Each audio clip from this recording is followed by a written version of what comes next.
Hello friends, welcome to my channel. আজকে আমি একটা নতুন রেসিপি নিয়ে এসেছি। আজকে আমার রেসিপির নাম হচ্ছে পালক পনির রেসিপি। প্রথমে আমি পালং শাকগুলোকে সিদ্ধ করে নেব। দেখো, পালং শাকগুলো অলমোস্ট সিদ্ধ হয়ে গিয়েছে। তো এখন আমি একটা পাত্রের মধ্যে তুলে নিচ্ছি। অন্যদিকে আমি একটা ফ্রাইং প্যান বসিয়ে দিয়েছি পনিরগুলোকে ভেজে নেওয়ার জন্য। হালকা লাল লাল করে ভেজে নিতে হবে। পনিরগুলো ভাজা হয়ে গেলে আমি ফ্রাইং প্যানের মধ্যে পেঁয়াজ কুচি, রসুন ও আদা একটু হালকা ভেজে নিব।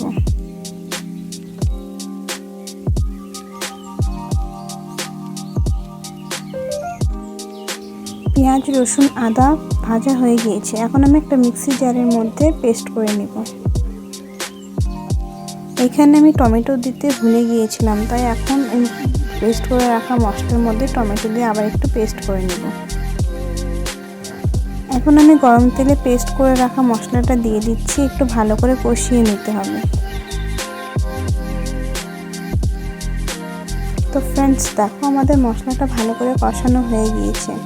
মশলা থেকে তেল ছেড়ে দিয়েছে। এটাতেই বোঝা যাচ্ছে যে মশলাটা বেশ কষানো হয়েছে।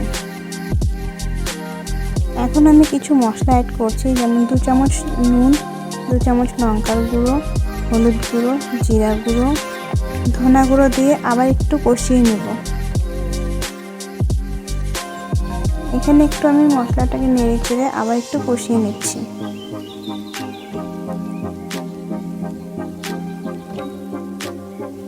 এখন আমি কষিয়ে রাখা মশলার মধ্যে দিয়ে দিচ্ছি পেস্ট করে রাখা পালং শাকের পিউরি।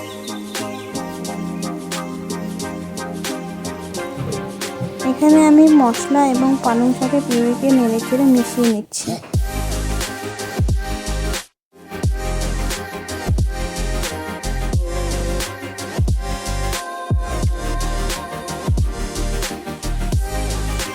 ফ্রেন্ডস, দেখো আমাদের গ্রেভিটা রেডি হয়ে গিয়েছে।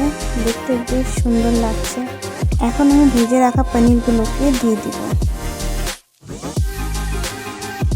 এখানে আমি গ্রেভির সঙ্গে পনিরগুলোকে একটু নেড়ে চেড়ে মিশিয়ে নিচ্ছি। লাস্টে আমি 1 চামচ গরম মশলা মিশিয়ে নামিয়ে নেব। ফ্রেন্ডস, দেখো আমাদের পালক পনির রেসিপিটা হয়ে গিয়েছে। রেসিপিটা ভালো লাগলে চ্যানেলটাকে সাবস্ক্রাইব করে দিন।